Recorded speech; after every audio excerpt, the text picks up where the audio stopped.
સમાચારમાં આગળ વાત કરીએ તો રાષ્ટ્રીય રક્ષા યુનિવર્સિટી ખાતે અરુણાચલ પ્રદેશના 16 પ્રોબેશનરી ડીવાયએસપી માટે 12 દિવસીય વિશેષ તાલીમનું આયોજન કરવામાં આવ્યું હતું। દેશની સરહદ ઉપરથી અનેકવાર ઘૂસણખોરીની ઘટનાઓ પ્રકાશમાં આવતી હોય છે। ખાસ કરીને પાકિસ્તાન જેવા દેશમાંથી ઘૂસપેટ કરતા અનેક લોકોને દેશના જવાનોએ પકડી પાડ્યા છે। તેવામાં બોર્ડર ઉપર આવેલા રાજ્યની પોલીસ પણ વધુ હોશિયાર બને તે જરૂરી છે। તે માટે જ આ પ્રકારની ખાસ તાલીમનું આયોજન કરવામાં राष्ट्रीय रक्षा यूनिवर्सिटी खाते योजायेला 12 दिवसीय तालीम में प्रोहिबिशन डीवायएसपी ने तालीम सत्र में हथियारों की तपास, फॉरेंसिक बैलिस्टिक परीक्षण, फिंगरप्रिंट और अन्य छाप पुरावा, फिंगरप्रिंट विज्युलाइजेशन और डेवलपमेंट जेवा अनेक विषयनी माहिती आपवामां आवी हती। 2 અઠવાડિયા દરમિયાન રાષ્ટ્રીય રક્ષા યુનિવર્સિટીએ અરુણાચલ પ્રદેશના 16 ડીવાયએસપી લેવલના ઓફિસર્સને અદ્યતન તાલીમ આપી, જેમાં અંતર્ગત Chinese language, social media, data analytics, artificial intelligence, cyber forensics, cyber ઇન્ટેલિજન્સના તાલીમ આપવામાં આવી।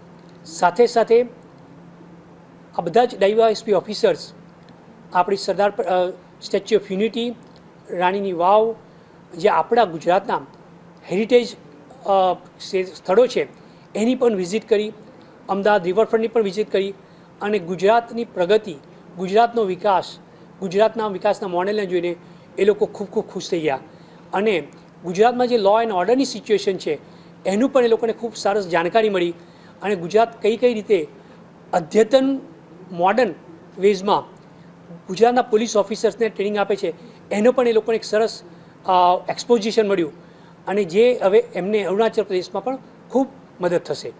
किस तरीके की चैलेंजेस इनका जो बॉर्डर स्टेट है, बहुत सेंसिटिव बॉर्डर स्टेट है जिसको चाइना ने क्लेम किया है और अभी छोड़ नहीं रहा है क्लेम अपना, किस तरीके की इन लोग को सिक्योरिटी पिटफॉल्स या सिक्योरिटी जो उनकी ऑपरेशंस है उससे इन लोग को हमने एक्वेंट कराया कि कैसे आ सकते हैं। इसमें हम लोगों ने जोर लगाया है और स्पेशली ऑन सोशल मीडिया, किस तरीके के पेनिट्रेशन करते हैं, किस तरीके की कोशिशें वो लोग करते हैं जिससे आदमी की कम से कम घुमा दिया जाए, उनको सबवर्ट किया जाए, उनको हम एंटी इंडिया बनाया जाए। तो ये ऑपरेशंस के बारे में इन लोग को हमने थोड़ा सा नॉलेज और ज्ञान दिया था। बॉर्डर लोगों के लिए बहुत ज़रूरी है क्योंकि ये लोग मिलते हैं वहाँ पर लोगों से, जो लोग बाग आते हैं जो चाइनीज़ ही बोलते हैं और उन लोग से कहीं वार्तालाप करनी हो, कोई पकड़ में आ जाए तो उसे इनिशियल प्रिलिमिनरी इंटरोगेशन करना हो, उसके लिए बहुत ज़रूरी है कि चाइनीज़ लैंग्वेज की बेसिक नॉलेज ज़रूर होनी चाहिए। उसके बाद एक्सपर्ट्स आ सकते हैं। हमने कल एक बारी इनको ये भी एक उदाहरण दिया था कि उन्होंने करीब 680 विलेजेस हैं बनाए वहाँ पर बॉर्डर्स पे, हमारे इंडिया बॉर्डर पे हैं, भूटान बॉर्डर पे इन्होंने बनाया। इसको श्याओकांग विलेज बुलाते हैं इसको, वो कहते हैं वेल ऑफ विलेजेस। अब ये क्या है, उनके लोग अंदर से ला के वहाँ पर ठहरा रहे हैं और फिर हम लोग के लोगों को गुमराह करने की कोशिश करते हैं। देखो हमारे कितने अच्छे घर हैं, हमारी कितनी अच्छी रोड्स हैं, हमारे खाना पीना कितना अच्छा, तो लोगों पे थोड़ी सी फैला रहे हैं, इन्फ्लुएंस फैला रहे हैं। ये ऑपरेशंस हैं, ये सब ये इंटेलिजेंस ऑपरेशन, सिक्योरिटी ऑपरेशन है चाइनीज़ की। तो इन लोग को कम से कम हम सेंसिटाइज करना चाह रहे हैं कि ऐसे ये अटेम्प्ट्स हो रहे हैं और इस अटेम्प्ट्स को कैसे काउंटर करना चाहिए। तो ये सब इन्होंने अपने करिकुलम में डाला है। आ तालीमना अंतिम दिवसे तमामे तमाम 16 જેટલા પ્રોબેશનલ ડીવાયએસપીઓને પ્રમાણપત્ર એનાયત કરવામાં આવ્યા હતા અને આ કાર્યક્રમમાં અરુણાચલ પ્રદેશના મુખ્યમંત્રી પેમા ખાંડુ વર્ચ્યુઅલી જોડાયા હતા, જ્યારે રાષ્ટ્રીય રક્ષા યુનિવર્સિટીના કુલપતિ બિમલ એન પટેલ, નેશનલ સિક્યોરિટીના દાયરામાં કામ કરતા કૃષ્ણનંદ વર્મા સહિતના અન્ય લોકો પણ ઉપસ્થિત રહ્યા હતા।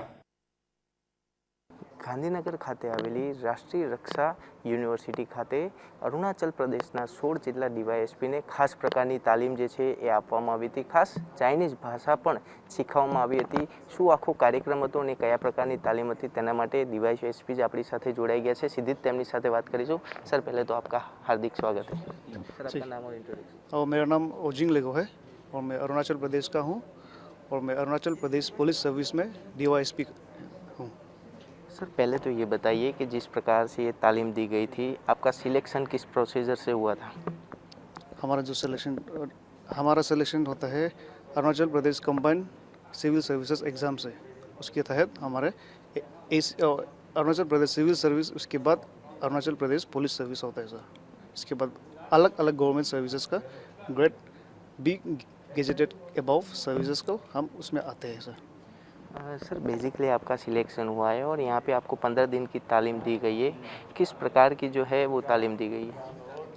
हमें हमें बहुत सारा ट्रेनिंग दिया गया है इन 11 सितंबर से लेकर 25 सितंबर से। और सबसे पहले तो यहाँ आके बहुत अच्छा लगा। और हमारा ट्रेनिंग रिलेटेड था modern policing as of today. और हमें बहुत सारा टॉपिक्स कवर अप किया, जैसे कि फॉर एग्जांपल हमें इंसाइट्स दिया है on cyber crimes, cyber security और फिर national sovereignty. And then we got insights on Mandarin language भी as of now. And training as far was very good. और थैंक यू करना चाहता हूँ RRU एडमिनिस्ट्रेशन को और गुजरात स्टेट को हम इतना अच्छा वेलकम देने के लिए। अरुणाचल प्रदेश जो ऐसा स्टेट है कि जो बिल्कुल चाइना के करीब है, तो किस प्रकार की अभी वहाँ पे चैलेंजेस है और ये जो तालीम दी गई है वो किस प्रकार से आपको हेल्पफुल होगी?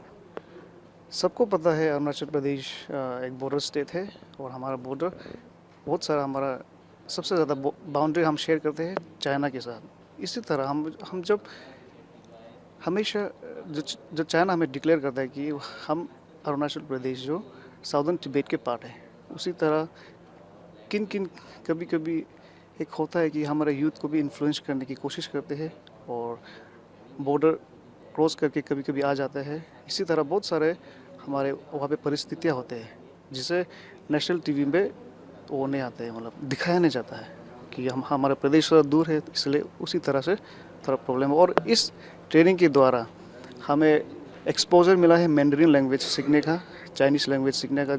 जब हमें बॉर्डर इश्यूज रिलेटेड होगा, हम जब वहाँ पोस्टेड होंगे, तो अगर कोई चाइनीज़ काउंटर पार्ट्स वहाँ आते हैं तो हम उससे किस तरह से कम्युनिकेट कर सकेंगे, वो हमें थोड़ा इंसाइट्स मिला है।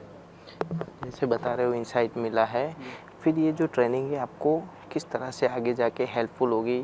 क्या कुछ आप जाके वहाँ पे अन्य जो आपके स्टाफ मेंबर हैं उनको भी ये ट्रेनिंग देंगे या आगे का क्या प्लानिंग है?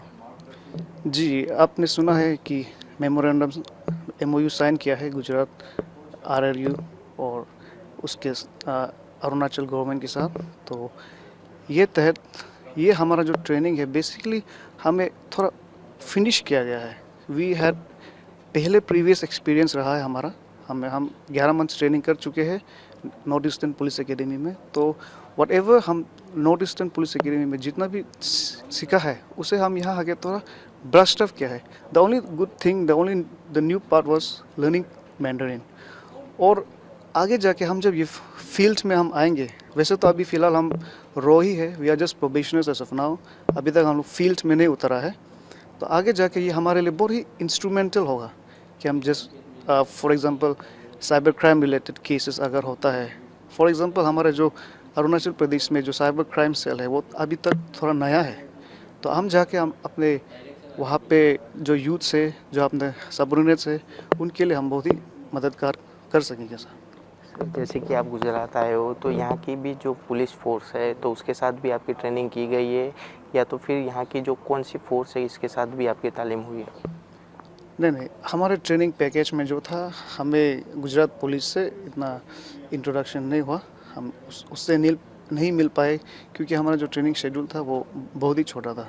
हमारा जो ट्रेनिंग था बेसिकली वो मॉडर्न पुलिसिंग की तहत ही उसे रखा गया। બિલકુલથી તો આપણી સાથે DYSP જોડાયા હતા ને તેમનું કહેવું છે કે આ જે તાલીમ આપવામાં આવી છે તે આવનારા દિવસોમાં ખૂબ જ ઉપયોગી થશે અને જે ચીન દ્વારા જે ઘૂસણખોરી કરવામાં આવી છે તેમાંથી પણ ક્યાંક જે લોકો છે તેને પણ ભરમાવવામાં આવે છે અને તે તમામ બાબતોથી જે છે સચેત કરી શકાશે। અને સાથે જ જે સાયબર ક્રાઇમ વિશે કીધું કે સાયબર ક્રાઇમ જે તેમના ત્યાં અત્યારે હાલ નવું જોવા મળ્યું છે તેને પણ આના દ્વારા અટકાવી શકાશે। કેમેરા પર્સન કલ્પેશ રાણા સાથે કમલ પરમાર, અમદાવાદ।